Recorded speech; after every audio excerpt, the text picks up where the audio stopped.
Okay guys, eto na naman ang inyong lingkod, no? Pio Pio. So ito guys, ang ating i-vlog ngayon about sa rate ng mga labor sa mga e-bike, no? E-bike parts. So actually hindi talaga lahat ng technician same ng labor, no? Iba-iba po yan. Depende po yan sa shop na kinukuha nila ng parts, no? So makikita nyo may ako mic para mas malinaw. Okay, so may iba na nagsasabi na 300 to 350 ang kanilang rate. So hindi tayo sure kung totoo yun. So, nakadepende pa rin po yan sa location nyo o sa sira ng e-bike nyo, no? So ito, so ang pagkakaalam ko sa mga minor parts lang po talaga is mura lang. So check up ng e-bike is nakadepende po yan sa technician kung libre or may bayad. So sa akin po kasi ang check up po talaga is 200 to 300, pero depende po yun sa layo nyo, sa layo ng customer, no? Ganun po. So actually mura na nga yun. So kasi home service yun, so hindi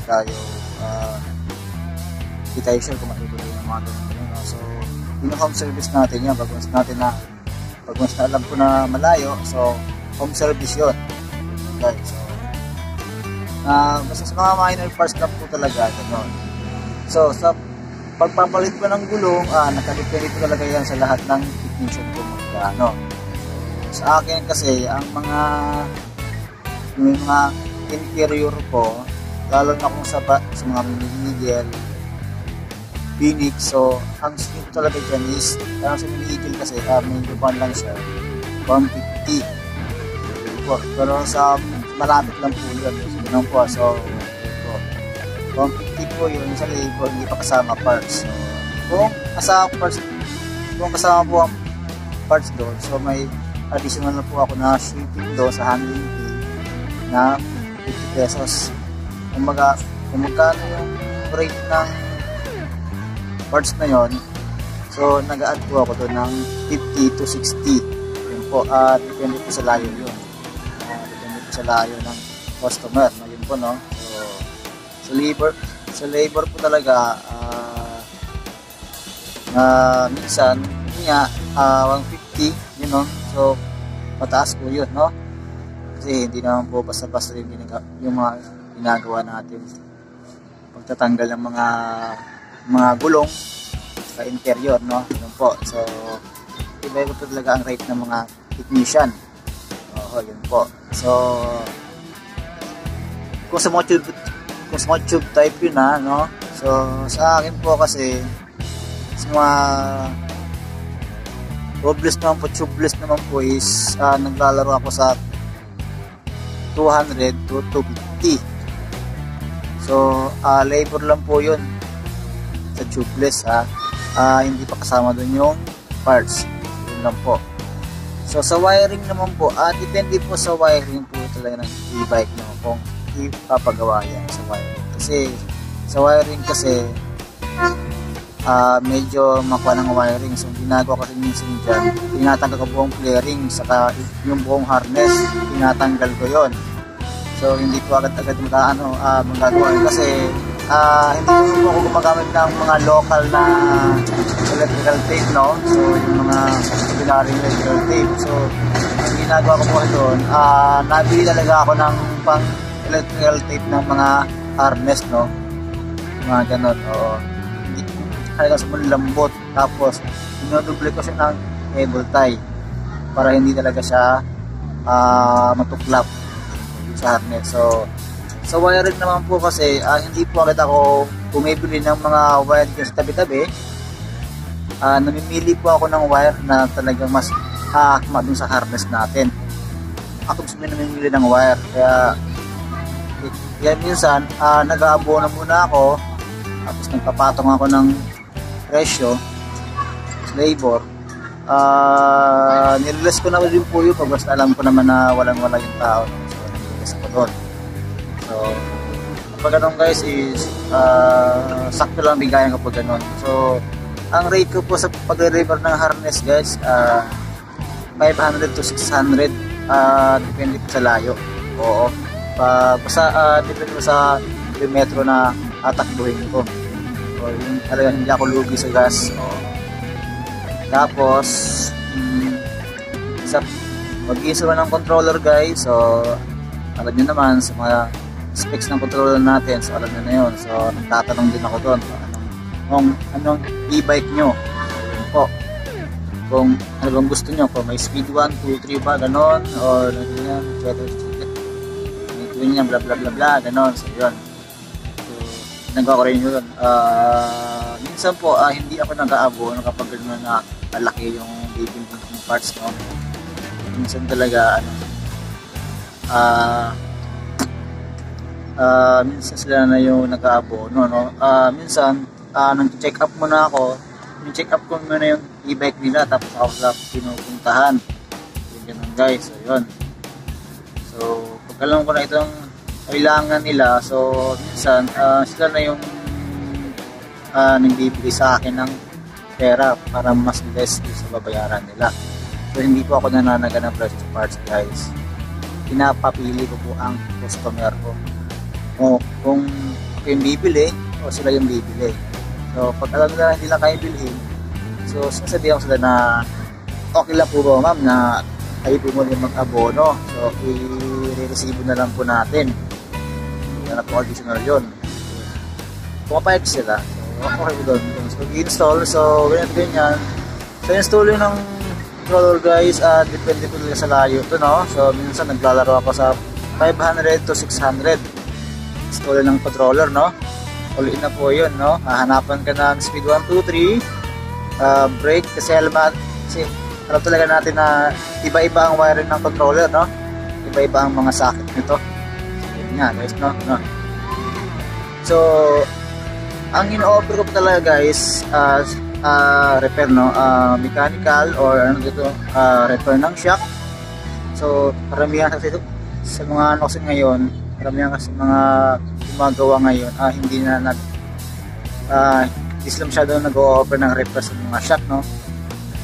Gaya ng mga hydraulic shock sa harap natin, no? Sa harap ng e-bike. So ako siya nag-o-offer ako ng ganun. So alam po natin lahat ng parts ng e-bike meron sa motor shop yan. Hindi makakailayan. So ako kasi tested ko na. So yun. Pag mga ganun guys, napaka-basic lang po sa akin ng mga ganung repair, no? So hindi ko atrasan yan. So kahit mga ilang pang repair ng mga shock yan, hindi ko atrasan yan. So kumbaga yung kalaban ko lang problema kung kakayanin ko yung repair, yung mga repair. So kung masaharap tayo, pupunta tayo sa gulong, gulong, no? Sa shock, no? Sa parts naman kasi marami tayong mahanapan ng parts. Oo. Sa panahon ngayon marami nang nabibili na parts sa panahon ngayon, no? Yun nga. So pupunta tayo sa motor. Ito ang kadalasan hinahanap ng mga technician. Alam niyo kung bakit?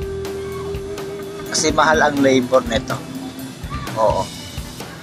O alam natin mura ang pyesa, mga transistor, ganyan. Alam natin yun. Bumabawi siya dun sa labor. Kasi alam natin madali pagkabit ng transistor. Easy plug po ito. So ang walang dito is 50-50 ang trabaho mo dito. Oo. Kapag nagtugma ang transistor dun sa motor, iikot yan. Kapag hindi naman kumugma yung transistor dun sa motor, may garalgal yan. So minsan gumagamit tayo ng combo, no? So combo yan, combo ang tawag dyan. So ilan lang may alam yan. Oo, ilan lang. So yun, nga. So shout out pala doon kay Sir Boss Harry ng Pasay, no? So siya yung na nagturo sa akin yan ng combo na yan. At saka doon sa pag ano ng face wire, no? Face wire, combo ng face wire. Shout out sa Sir Harry. So soon, makakadalo ako dyan. Okay na, no? So medyo sila ako ngayon. Pero ingat pa rin, sir. Maraming salamat sa mga advice na turo mo sa akin. So yun nga guys, no? Kaya po talaga mahal ang paggawa ng hub kasi maraming ginagawa dyan guys. Una-una dyan, nire-release mo na yung magnet. Nire-release yung magnet, tinatanggal yung kalawang. So maraming ginagawa dyan. So merong mga nilalagay yung mga sikat nating technician dyan na para hindi agad pinakalawang, no? So bago nila ibalik siya sa e-bike is malinis na. Yun. So bago mapaandar yan, kailangan i-manual test nila yung transistor kung gumagana lahat ng pin ng transistor na yun. So yun, pag okay yun, saka ilalagay yung sa mismong motor. So pag okay na yun, bago takpan yung motor na yan, nilalagyan pa ng seal dyan. So may iba tayong seal, no, na nilalagay dyan. So sa akin kasi may iba rin sa akin, iba rin sa iba. So hindi pare-parehas, no. So kaya pa talaga mahal ang bayad niyan mga guys, kasi yun nga, 50-50 ang gawaan dyan. Kung mapapaandar mo, buo ang bayad mo. Kung hindi mo siya papaandar, kung back job ka, so sakit sa bulsa sa mga customer. So may mga customer talagang mga ganon, no. Hindi lang naisip yung pagod ng mga technician na lagi nagbaback job sa mga gawa nila, kasi ito nga, so yun, minsan kung magkano pa yung in-offer mong rate na mababa, tatawaran pa nila. So hindi nyo ba alam guys na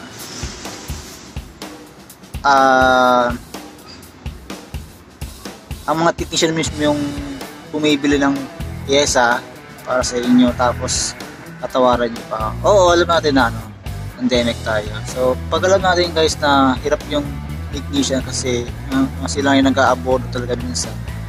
So malalayo pa yung mga shop na binibilihan nila. Sana po munting unawa lang talaga guys. Kasi yung rate na binibigay namin mga technician, kulang pa po yan kapag kami ang nadisgrasya sa daan. So pag kami ang nadisgrasya sa daan, so hindi nyo po sagutin yon ang pagpapahospital sa amin.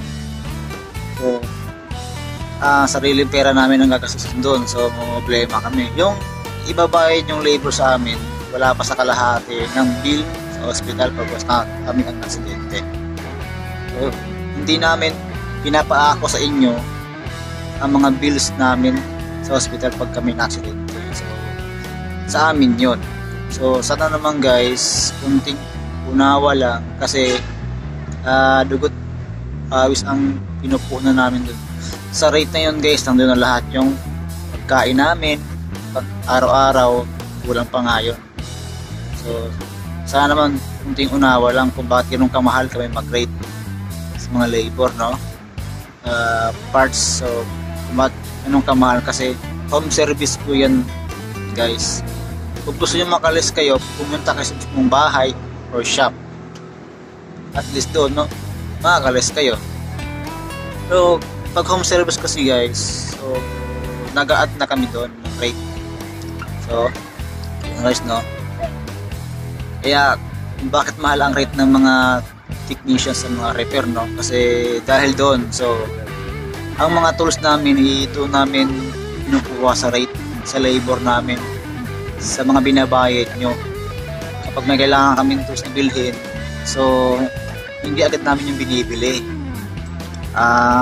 Bagkus nag-iipon muna kami, kahit malayo tinatanggap namin, kahit maliit na rate yan tinatanggap namin, kasi kailangan nyo rin maayos yung e-bike, diba? Kailangan nyo rin magamit yung e-bike. So natanggap namin. Kaya wag po kayo magtaka guys kung sakaling mahal yung rate bakit mahal yung rate kapag home service, no? Kumpara nyo po sa walk-in service, no? Kumbaga pupunta kayo doon sa mismong shop, so maabala pa kayo, di ba guys? Maabala pa kayo kasi papasakay nyo pa sa kwan yan, so magre-renta pa kayo ng mga sasakyan para madala lang doon. So mas mahal yun. Kung malapit lang sa inyong shop, okay, di lakarin nyo. Pero kung malayo naman yung shop sa inyo at nag-book kayo sa online, matik na talaga yun na may additional rate na yun, no? So hindi tayo magtataka doon kung bakit mas mahal ang home service, no? Kung bakit mahal ang rate ng mga home service. Kasi basically talaga kapag home service talaga, tour ang pan nun. So kami mismo yung napunta sa bahay ninyo, kami mismo yung sasadya. Kaya wag po kayo magtaka guys pag once na yung rate, kasi nandun na lahat kasi yung sa rate na yun, yung sa babayaran nyo, yung panggas ng motor, sa pagkain namin, so yung iuwi namin sa pamilya namin. Actually kulang pa nga yun, pero iniisip namin talaga na magawa yung e-bike ninyo. Eh wag po kayo magtaka guys kung sakaling mahal ang rate sa pag-repair ng e-bike, no? Kahit na marami pong naglalabasan na shop ngayon ng e-bike, so intindihin nyo pa rin po yung pagod ng technician, no, sa pagsadya sa bahay ninyo. So intindihin nyo po yung guys. Wag yung intindihin yung laki kung bakit ganoon sila mag-rate. Ang intindihin nyo guys, magawa yung e-bike nyo, kasi pag hindi nagawa yan, hindi pa rin mo problema, no? So hindi ko naman kinakonsente yung mga ibang technician na gano'n magtaas. So sabi ko nga, lahat ng technician iba-iba ang rate. So iba yung sa akin, iba yung sa kanila. So pag alam mo mahal doon sa kabila, so maghanap ka ulit ng iba. Ano lang naman, walang masama guys kung maghanap ka ng ibang yan nagagawa. So hindi namin kayo pinagbabawalan na mag-canvas sa iba. Kung mas mura doon, doon po kayo. Doon po kami namimilit kung ayaw nyo sa amin. So sa amin lang, honest kami doon sa labor na sinasabi namin at sa parts. Kasi magkaiba po ang home service sa walk-in. So magkaiba po yun. So hindi namin binabasa yung rate namin doon sa mismong shop, no? Kasi pag shop talaga, iba rin ang rate doon. So iba rin rate po yung sa home service. Kaya wag po kayo magtaka guys kung sakali mas mahal yung sa home service. Kasi ang home service talaga kasi po guys, syempre makain din naman ng gas yung motor. So kasi hindi naman talaga lahat ng technician guys naka e-bike. Kasi talaga dyan may nakamotor, para mas padali yung galaw, no, yung pagpunta. So yun guys, no, yung rate natin nakadepende po yan sa layo ng e-bike at sa gagawin. So magkaiba po talaga yun. So, kung sa mga parts guys, marami tayong mabibilhan dyan. Nandyan po ang Johnson. All branches nila is NCR na. So proud to be Johnson po. Shout out din ng lahat ng brands ng Johnson. So parts available, no? So Johnson. At shout out din natin ang Shepard e-bike. So meron po sila sa San Joaquin. Hindi ko lang sure kung meron po sila sa Kuwan. Meron po sila sa Imus or Bacoor ba yun? Ayun. Shout out sa inyo sa mga staff ng Shepard e-bike. Uzi Marketing e-bike, no? Uzi ba? Okay, shout out sa inyo guys. Uzi Marketing e-bike. E-bike o marketing ba? Basta ganun. Uzi e-bikes. O yun, shout out sa inyo. So shout out sa Charms e-bike. Oo, Charms. So shout out sa inyo guys.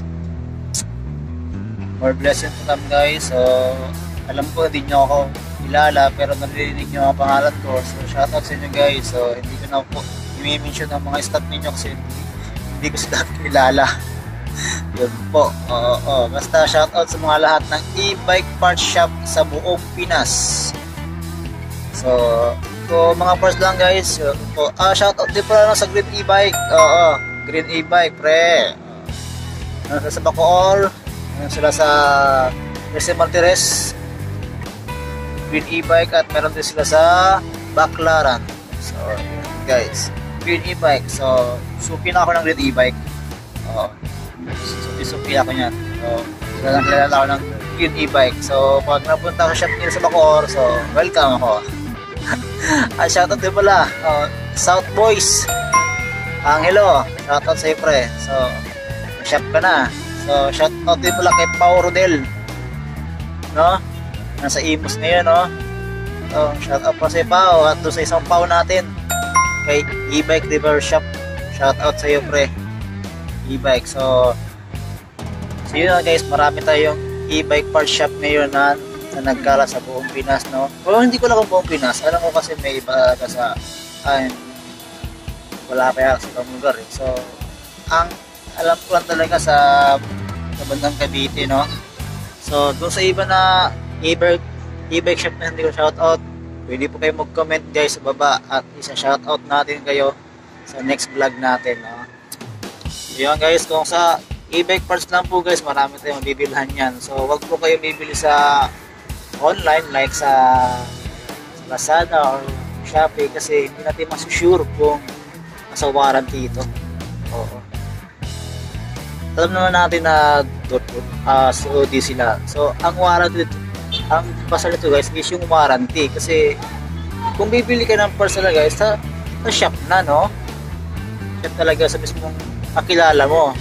Kung may kakilala ka sa mga ganun, mas maganda kung may kakilala ka, at least makales ka. Pero kung sa online kasi guys, mura nga siya, pero ikaw pa rin magkakabit. Madigaya nung ikaw yung sasadya or may kakilala ka, sila magkakabit, no? Para isang bayaran lang. So yun guys, hindi ko po hindi naman sa sisiraan itong mga online, no? Mga online ganun na Shopee or Lazada, ito ganyan. So hindi ko po sila nasiraan, pero para sa akin guys, hindi ako pabor sa ganon. Kasi ang una kong iniisip dyan is yung warranty ng parts, lalo sa battery. So meron nag-post ng ganon na mas maganda daw sa online kasi mura. Mura talaga. Kaso ang isipin mo yung warranty, diba? Yung warranty ng battery mo, kasi unang-una dyan, kukontakin mo yung Lazada or Shopee kung saan lang nakuha to. So, no? Hindi mo alam kung saang branch to, kung anong shop to, no? Kung anong brand yung binilhan mo, no? Kung anong shop. So, hindi mo alam yun. Kasi ang nakalagay lang sa resibo is sa Lazada, no? Or Shopee. Kasi, mas maganda na sa mismong shop, no? Kung may kilala ka na nagbebenta, mas maganda na yung gano'n kasi naman sa mabuhugos kayo o ma-scam kayo. So yun lang guys. Kung may iba pa kayong katanungan guys, pwede po kayo mag-comment sa baba. Follow, subscribe na rin po ang ating channel. So laking turo na po sa akin guys kung sakaling nakasubscribe kayo.